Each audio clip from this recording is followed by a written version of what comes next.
Come on in, find your seats, please. At the Denver School of the Arts. Glad so many of you guys are here today because today's a really important day. A day about a very important topic, and a challenging topic, especially for sixth graders. Could you talk a little bit about what you think the difference is between being sad and being depressed? Joe Weber is a school social worker at DSA who leads this discussion on sadness, depression, and the signs of suicide, or SOS. And when you're depressed, you just don't want to do anything. If you're sad, that can last for a few days. Small things, maybe sadness, big things, more like depression. It's something sixth graders have probably thought about, but likely haven't talked about with their peers.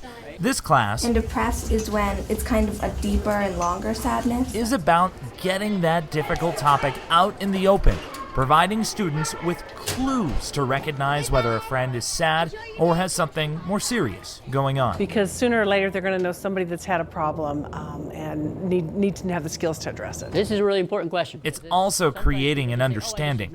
Depression isn't a choice, and suicide is a mental illness. When you're depressed, you might end up changing yourself and changing your entire life. The signs of suicide could be subtle. Teenagers have a code of silence where they don't tell adults what's going on in their lives. The SOS program really breaks that down and tells them what times you have to do that. So if you know somebody's being cyberbullied, you have to tell somebody. If you know someone's suicidal, you have to tell somebody. SOS is also about knowing students have advocates at their school. Adults really want to know if there's something serious going on in your life that you need help with. Adults who they can trust with that conversation. Depression is something we can help them with.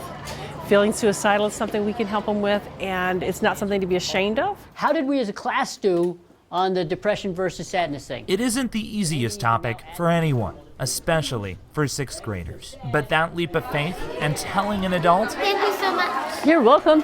Good job. is something that could save a life. They'll have those skills for life, but they know how to intervene, and they know to take any threat of suicide very seriously and to get the person help.